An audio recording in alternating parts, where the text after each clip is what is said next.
नमस्कार दोस्तों, आप सबका स्वागत है भास्कर बीरबल सिंह चैनल में। और आपके चैनल के मार्फत मैं मेरे प्यारे सभी भाई बहनों को नमस्कार करता हूं, अभिवादन करता हूं, और जो बड़े भाई हैं तो उनको प्रणाम करता हूं।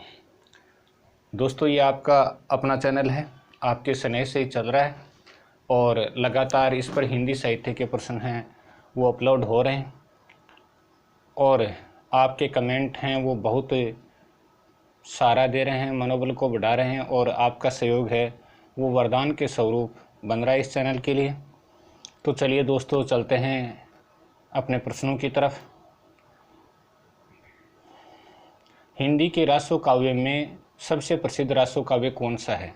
तो अपना पहला प्रश्न है, हिंदी के रासो काव्य में सबसे प्रसिद्ध रासो काव्य कौन सा है? तो पृथ्वीराज रासो है। चलिए, प्रश्न बहुत सरल हैं और बहुत ही जल्दी याद हो जाएंगे। एक बार वीडियो देखते ही पूरे के पूरे प्रश्न याद हो जाएंगे।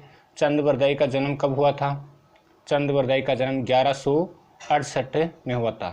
ये सन है और सन 1168 में हुआ था चंद्रवरदाई का जन्म। चलिए नेक्स्ट, चंद्रवरदाई किसके सभा कवि थे? चंद्रवरदाई सम्राट पृथ्वीराज चौहान के सभा कवि थे, यानी सभासद थे। चलिए नेक्स्ट प्रश्न की तरफ। पृथ्वीराज चौहान को बंदी बनाकर गजनी कौन ले गया? तो ये भी बहुत साधारण प्रश्न है, मोहम्मद गोरी ले गया। तो दोस्तों, परीक्षा में साधारण प्रश्न गलत होते हैं, एक तो बात ये है। दूसरी बात है, अगर हम साधारण सरल तरीके से पढ़ते हैं तो प्रश्न जल्दी याद होते हैं। चलिए नेक्स्ट, मोहम्मद गोरी को सम्राट पृथ्वीराज की शब्दवेदी बाण मोहम्मद गोरी को सम्राट पृथ्वीराज के शब्दवेदी बाण की विशेषता का परिचय किसने दिया? तो विशेषता का परिचय है वो चंद्रवरदाई ने दिया था कि पृथ्वीराज चौहान में शब्दभेदी बाण चलाने की विशेषता है। हिंदी साहित्य का आदि काव्य किसको माना जाता है? हिंदी साहित्य का आदि काव्य किसको माना जाता है? तो हिंदी साहित्य का आदि काव्य पृथ्वीराज रासो को माना जाता है। पृथ्वीराज रासो को। पृथ्वीराज रासो में किसका वर्णन है? तो पृथ्वीराज रासो में सम्राट पृथ्वीराज चौहान के पराक्रम और वीरता का वर्णन है। पृथ्वीराज रासो में सम्राट पृथ्वीराज चौहान के पराक्रम और वीरता का वर्णन है। पृथ्वीराज रासो में कितने सर्ग हैं? 69 समय हैं, या इनको सर्ग भी कह सकते हैं। तो 69 समय हैं, इनके सर्गों का नाम समय दिया गया है। चलिए, पृथ्वीराज रासो को पूरा किसने किया? चंद्रवरदाई के पुत्र जलहन ने पूरा किया था। चंद्रवरदाई के पुत्र थे जलहन, इन्होंने पूरा किया था। पृथ्वीराज रासो का प्रधान रस कौन सा है? पृथ्वीराज रासो का प्रधान रस वीर रस है। वीर रस पृथ्वीराज रासो का प्रधान रस है। पद्मावती समय किस रासो काव्य का समय या सर्ग है? पद्मावती समय। तो पद्मावती समय है वो किस रासो का समय या सर्ग है? तो ये पृथ्वीराज रासो का समय है, यानी सर्ग है। पद्मावती किसकी पुत्री थी? समुद्र शिखर दुर्ग के गढ़पति की राजकुमारी थी। समुद्र शिखर दुर्ग के गढ़पति की राजकुमारी थी पद्मावती। चलिए नेक्स्ट प्रश्न, हिंदी काव्य जगत का सूर्य किससे माना जाता है? हिंदी काव्य जगत का सूर्य सूरदास को माना जाता है। हिंदी काव्य जगत का सूर्य सूरदास जी को माना जाता है। कृष्ण भक्ति की अजस्र धारा प्रवाहित करने वाले कवि का नाम बताइए। कृष्ण भक्ति की अजस्र धारा प्रवाहित करने वाले कवि का नाम बताइए। तो अजस्र धारा है वो सूरदास जी ने प्रवाहित की, सूरसागर के माध्यम से। नेक्स्ट प्रश्न है, सूरदास जी का जन्म कब हुआ? विक्रम संवत 1540 में। सूरदास जी का जन्म विक्रम संवत 1540 में हुआ था। चलिए नेक्स्ट प्रश्न की तरफ बढ़ते हैं। सूरदास जी का निधन कब हुआ? विक्रम संवत 1620 में सूरदास जी का निधन हुआ था। सूरदास जी का जन्म कहाँ पर हुआ? सूरदास जी का जन्म कहाँ पर हुआ? तो ये दिल्ली के निकट सिही नामक ग्राम में माना जाता है। दिल्ली के निकट सिही नामक ग्राम में सूरदास जी का जन्म माना जाता है। अगला है, किसके संपर्क में आने पर सूरदास जी पुष्टि मार्ग में दीक्षित हुए? किसके संपर्क में आने पर सूरदास जी पुष्टि मार्ग में दीक्षित हुए? तो ये वल्लभाचार्य जी के संपर्क में आने पर पुष्टि मार्ग में दीक्षित हुए। वल्लभाचार्य जी के संपर्क में आने पर। चलिए वल्लभाचार्य जी के संपर्क में आने से पहले सूरदास जी किस भाव के पदों की रचना करते थे? तो वल्लभाचार्य जी के संपर्क में आने से पहले सूरदास जी किस भाव के पदों की रचना करते थे?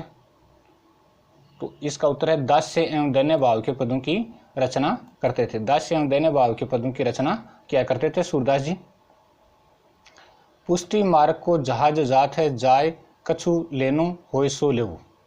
पुष्टि मार्ग को जहाज जात है जाय कछु लेनो होय सो लेऊ, ये एक बार परीक्षा में भी पूछा जा चुका है ये कथन। तो सूरदास जी के लिए ये कथन किसने कहा है?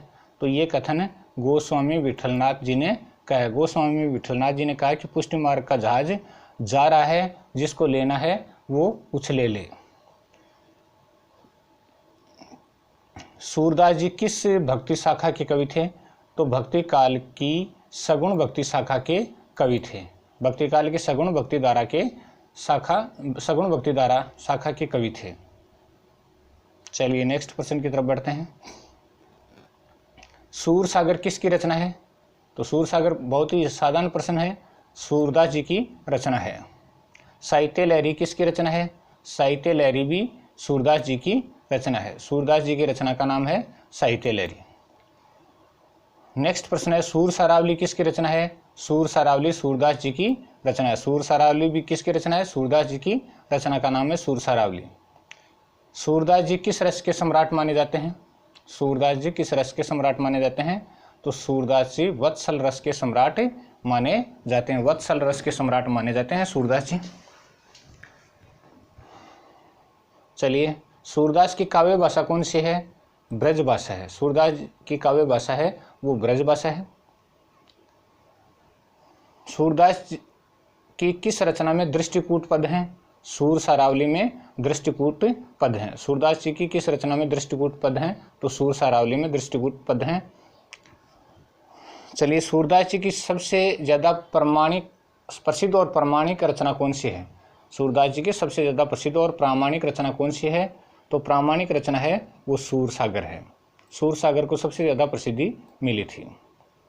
चलिए नेक्स्ट, सूरदास के पदों की शैली कौन सी है? तो गेय शैली के पद हैं, सारे के सारे पद हैं वो गाए जा सकते हैं, यानी इनमें गायन की क्षमता है सब पदों में। चलिए, सूरदास जी को किस का पंडित माना जाता है? बाल मनोविज्ञान का पंडित माना जाता है। सूरदास जी को बाल मनोविज्ञान का पंडित माना जाता है। भ्रमर गीत किस प्रकार का काव्य है? वियोग श्रृंगार काव्य है। भ्रमर गीत है वो वियोग श्रृंगार काव्य है, यानी वियोग प्रधान श्रृंगार काव्य है। सूरदास जी के भक्ति का मूलाधार क्या है? सूरदास जी की भक्ति का मूलाधार है वो पुष्टि मार्गीय भक्ति है। पुष्टि मार्गीय भक्ति इनकी भक्ति का मूल आधार था। सूरदास जी की भक्ति भावना किस प्रकार की है? तो सूरदास जी की भक्ति भावना सखे भाव की है, यानी सखा भाव की है। भगवान को उन्होंने सखा मानकर आराधना की है। मीराबाई का जन्म कब हुआ? तो मीराबाई का जन्म 1498 ईस्वी में कुड़की नामक गांव में हुआ था। कुड़की नामक गांव में मीराबाई का जन्म हुआ था।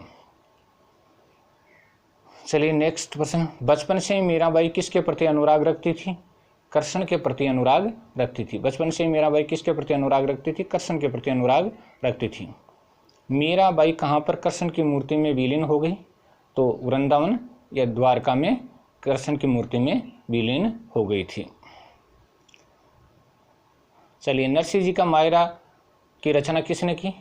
मीराबाई ने की। नरसिंह जी का मायरा की रचना मीराबाई ने की थी। नरसिंह जी का मायरा। नेक्स्ट प्रश्न अपना है, गीत गोविंद ये किसने की है? गीत गोविंद की टीका की रचना किसने की? गीत गोविंद की टीका की रचना मीराबाई ने की। मीराबाई ने गीत गोविंद की टीका की रचना की। राग गोविंद किसकी रचना है?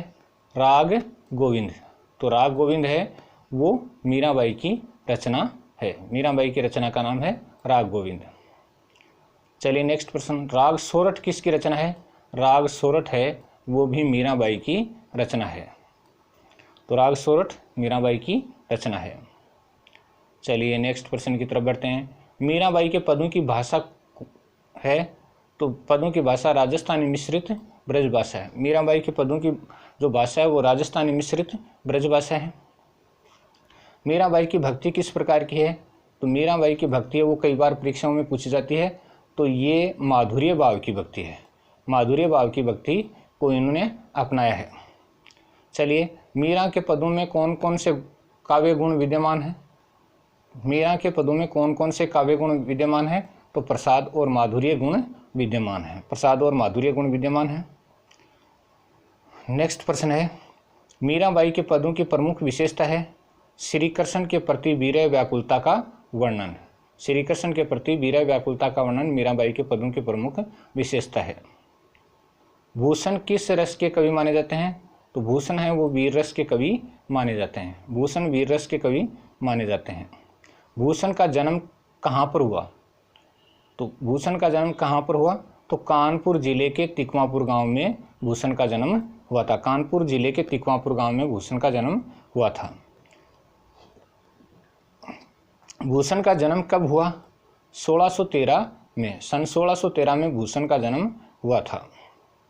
चलिए नेक्स्ट प्रश्न, भूषण का मूल नाम क्या माना जाता है? माना जाता है, प्रमाणिक नहीं है, माना ही जाता है, घनश्याम माना जाता है। भूषण का मूल नाम घनश्याम माना जाता है। चलिए, भूषण को भूषण की उपाधि किसने दी? तो चित्रकूट के राजा रुद्र सोलंकी ने दी। चित्रकूट के राजा रुद्र सोलंकी ने भूषण को भूषण की उपाधि प्रदान की। भूषण को सम्मान देने के लिए उनकी पालकी में कंधा किस राजा ने लगाया था? महाराजा छत्रसाल ने भूषण की पालकी में कंधा लगाया था उनको सम्मान देने के लिए। शिवराज भूषण किसकी रचना है? शिवराज भूषण भूषण की रचना है। चलिए, शिवा बावनी किसकी रचना है? शिवा बावनी, तो शिवा बावनी रचना है वो भूषण की रचना है, भूषण की रचना का नाम है शिवा बावनी। चलिए नेक्स्ट प्रश्न देखते हैं, छत्रसाल दशक किसकी रचना है? तो छत्रसाल दशक है वो भूषण की रचना का नाम है। भूषण के काव्य की भाषा कौन सी है? भाषा है वो ब्रज भाषा है। भूषण के काव्य की भाषा है वो ब्रज भाषा है। और नेक्स्ट है अब, और इस वीडियो का जो लास्ट प्रश्न है वो देखते हैं। चलिए चलते हैं अपने लास्ट प्रश्न की तरफ। तो ये है, भूषण ने किस की वीरता का ओजस्वी वर्णन किया है? किस किस की वीरता का ओजस्वी वर्णन किया है? तो वीर शिवाजी और महाराज छत्रसाल की वीरता का ओजस्वी वर्णन किया है। वीर शिवाजी और महाराज छत्रसाल की वीरता का ओजस्वी वर्णन किया है। तो धन्यवाद दोस्तों, आज का वीडियो बहुत ही सरल तरीके से बनाया गया था और हो सकता है मेरे हिसाब से 55 प्रश्न आपको याद हो गए होंगे। तो वीडियो अगर पसंद आ जाए तो सब्सक्राइब करें तो ठीक है, नहीं तो गूगल पर अगर आप सर्च करना चाहते हैं या यूट्यूब पर आप सर्च करना चाहते हैं तो भास्कर बीरबल सिंह चैनल का जो नाम है वो आप याद रख लें। भास्कर बीरबल सिंह के नाम से आप अगर सर्च करोगे तो पूरे वीडियो आपके सामने आ जाएंगे। सब्सक्राइब करो तो आपकी और ही इच्छा है, नोटिफिकेशन मिल जाएगा। और सब्सक्राइब न करो और आप नाम ही याद रखना चाहो कि जब भी चाहो आप सर्च करो तो भास्कर बीरबल सिंह के नाम से आप सर्च करके वीडियो देख लें। तो वीडियो देखते रहिए और आप सबका बहुत बहुत आभार, बहुत बहुत धन्यवाद।